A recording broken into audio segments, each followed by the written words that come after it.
Seventh, transform the experience.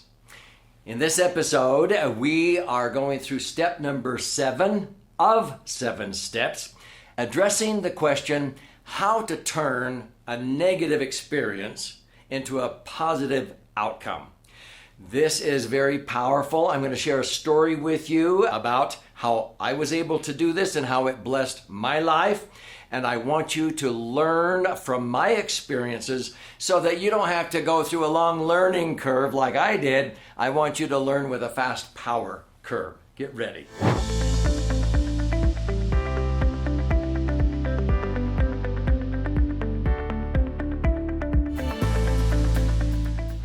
So I'm Doug Andrew, and I've helped teach thousands of people these concepts. In fact, at the end of this episode, I want to gift you a copy of my 10th book called Entitlement, Abolition, and also a 20-page document called The Negative Experience Transformer that talks about all 7 steps. But if you're just coming into this episode because of how to transform negative experiences, this is actually step number 7, the last step, and I would encourage you to watch the first 6 steps that will give you a good setup for this last one to connect all of the dots.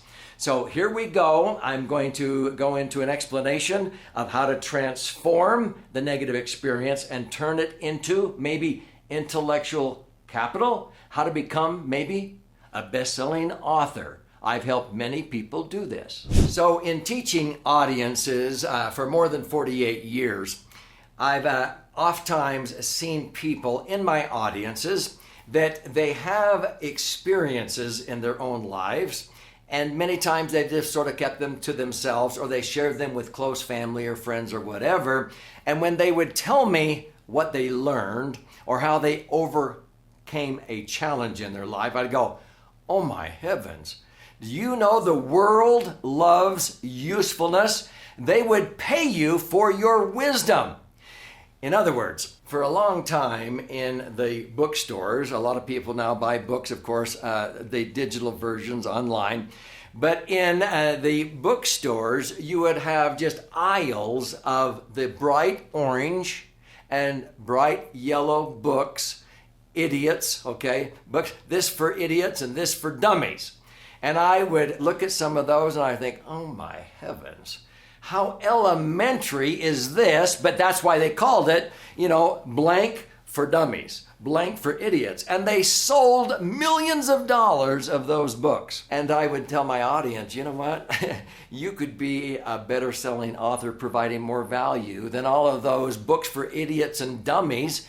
I can just give you a formula. In fact, in the 4th step in this series, I talked about one of those formulas to simply ask yourself, okay, why are other people feeling confused, isolated, and powerless who are going through similar experiences or setbacks or had an accident or diagnosed with cancer or multiple sclerosis, whatever it is. Whatever your negative experience is, why are other people feeling confused, isolated, and powerless?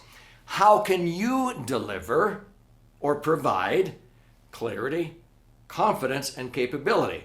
That clears up the confusion, isolationism, and powerlessness, as I taught in the 4th step. You do that by mustering up LRC. Now, LRC is leadership, relationship, and creativity. That is the formula that I use whenever I write a book or a white paper or do a radio show, as I explain. So there's a few tools that I developed, a Better Life Circle, a Goal Activator, to begin to do this so that you can crystallize your thinking. And I'm going to give you an actual story of how I did this clear back in the 1990s, even though it took me 10 years to write my first book. So in this white paper, I go through and talk about how we are really here on earth to be able to learn and then provide others. In other words, I'm a Christian. As Christ would say, you want to bear fruit. What does that mean? You want to be in motion, adding value in the world, because if you do not do that, God has no use for you. And if you think you're going to just sell home free, no, he says, no, you're going to be purged when you're bearing fruit so that you can bear more fruit.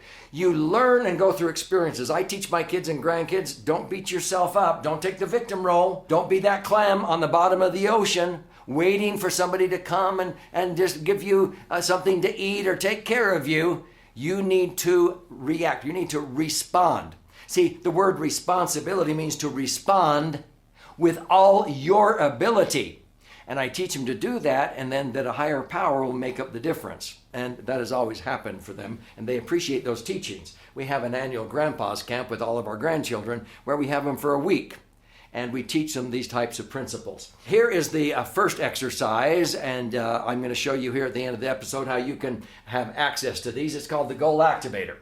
So if you have a goal to be able to get this down in a video, an audio, or a book, you can set your goal here. And many times as we hold different events, we'll have people put their goals down. Here's how to have a family bank established and have their trust changed to equal opportunity rules of governance.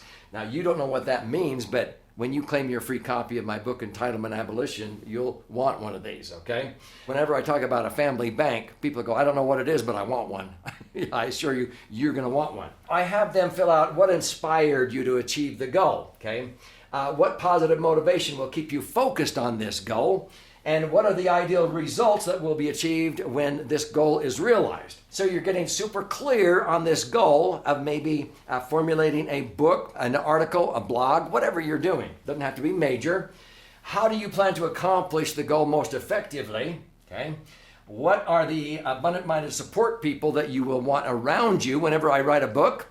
I have someone who is interviewing me. I have an editor. I have an illustrator. I just have all those people. I can write a book now in 36 hours because I surround myself with that team. And then the last is, what is the first action you're going to take to have this implemented?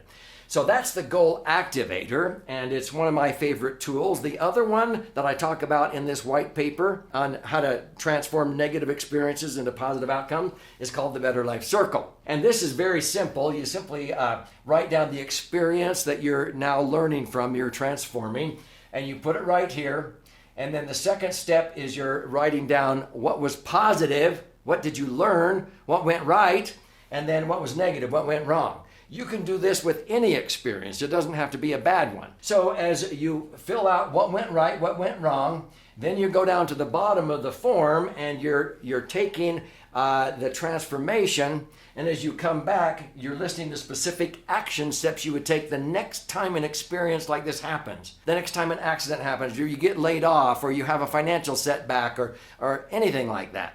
I've had many, many negative experiences, and I'm going to share one with you that because of what I just shared with you made all the difference in the world. But before doing so, I want to recommend this. So if this is helping you, and you can think of somebody else who really would benefit from this, be sure and share, click like, but subscribe to this 3-dimensional wealth channel. If you can't tell, I'm very passionate about lifting others up and helping them see opportunities instead of the challenges in life. This is what I want to do at the end of this episode, is gift you a copy of my 10th book called Entitlement, Abolition, and it contains a lot of the ideas and tools that I share in this 7-step process. And in fact, you'll be able to get a 20-page white paper of the negative experience transformation process, because this is the last step, step number 7 out of 7. So subscribe and click the bell so you'll be notified every time I post a new episode, which I do almost on a daily basis. Now, here's my story. I've actually had many negative experiences in my life, but this is one where I began to learn what I've been teaching in this series. Back in 1978, my wife and I built our third home, and it was this beautiful 6,400 square foot home located on a canyon rim in central Utah. It was our dream home. It had cathedral beam wood deck ceilings and a master bedroom deck where we could go out on the master bedroom deck and watch the deer and elk bed down in the scrub oak below us. We loved this home, and we actually built this home for about $150,000, and the day we moved in, it appraised for just over $300,000, double what we built it for. Now, if you've read any of my financial books, I've never paid a down payment for any piece of real estate or any home I've ever acquired. I satisfy down payments, but not with my money. We didn't use any of our money, but immediately we had $150,000 of equity in that home because the house was worth double what we built it for back in 1978. Well, what happened in 1980 in America? Do you know? Do you even remember if you're not as old as I am? We had an energy crisis, and we had a huge recession. In fact, in Houston, Texas, due to that oil shortage, we had 16,000 homes got foreclosed on in Houston, Texas. Now, 16,000 homeowners all of a sudden didn't become bad people. They just couldn't make their mortgage payments. They didn't have the income or wherewithal. Well, that rippled throughout America, and it ended up in Utah, where I lived. And three things happened to us that we never dreamed would happen simultaneously. Long story short, a supervisor in the firm I worked for was dishonest and embezzled some money. And while they were investigating him, they froze three of our incomes, my income and two other colleagues. For 9 months, we had no income. They just froze all of our commissions and income, and I got behind on my mortgage. I fortunately had a duplex that I sold, and I was able to take the equity from that and bring my delinquent mortgage current. And then I got behind again, and I sold a timeshare at a ski resort and brought the delinquent mortgage current a second time, but I didn't have any other resources, and I got behind on my mortgage. Now, I learned that when there is a lot of supply, because there was a lot of homes on the market, it's a lot better to have access to your equity. I had $150,000 of equity in that home, but I couldn't get to it because you cannot borrow. You can't go out and borrow if you don't have the ability to repay. So it's a lot better to have access to your equity in your property and not need it than need it and not be able to get it. It's a lot better to have and not need than need and not have. Well, I didn't realize that. I didn't put in that down payment, but because the house was worth double, I thought I had the world by the tail. I could not access that money. My wife and I decided to sell, and we would build another home on a lot next door. We put that house on the market for $295,000. We had a bona fide appraisal for $305,000. No takers. When there's more supply than demand, you have to lower the price. And we lowered it down to $275, $265, $225, $195. Now, I will never forget the day my wife and I walked into the county courthouse in Provo, Utah, and we watched that beautiful dream home get foreclosed on. See, because that was a negative experience, and my wife and I learned that equity in the property doesn't mean anything but a number on a sheet of paper if you could not access it. That's when I got the epiphany. What did I learn? By doing these exercises, I learned real estate equity is not liquid. It is not safe. Your house can go down in value. It's not safe in the property. And it does not earn a rate of return. It doesn't matter whether you are mortgaged to the hill or free and clear. If I separate the equity and keep it liquid, safe, earning a rate of return, now I'm in control, not a mortgage company. We went out the next day and got another home with no money down and no credit. And I took that negative experience and I wrote a book about it. And I called it Missed Fortune, because of the fortunes people miss out on when they simply don't know what they don't know. I had critics who said, "Ugh, you lost all credibility as a financial advisor, sharing how you lost a home in foreclosure." It is the best story I have ever told, because America is built upon people overcoming obstacles, challenges, problems, negative experiences. I took and capitalized it into a book with the formulas I've been talking about, and it became a bestseller. I self-published. Then I got the attention of Time Warner.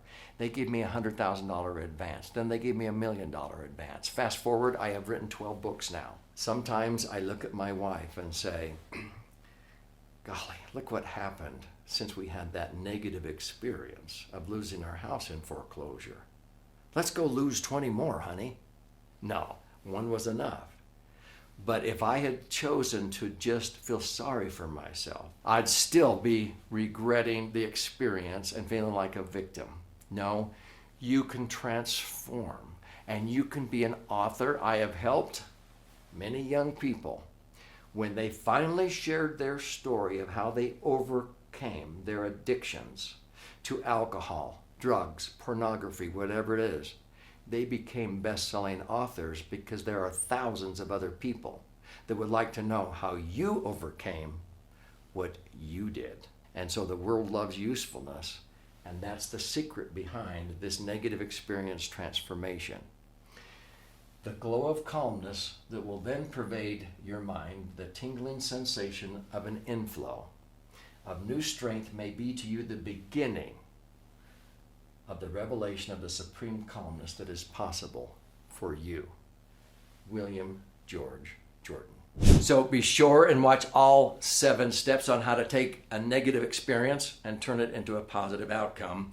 But I promised I would gift you a copy of this book. So click below, go to entitlementabolitionbook.com. You contribute a nominal amount towards the shipping and handling. I'll cover the rest of that, and I'll fire out a copy for you. But there's also options there to listen and learn and watch and learn. There's an 18-hour masterclass that you can invest in if you'd like. And there you will have access to 20 tools like the Better Life Circle, the Solution Formulator, the Goal Activator, the Relationship Breakthrough. These are powerful tools to be able to accomplish what I've been talking about in this 7-step series. So here is to your brighter future.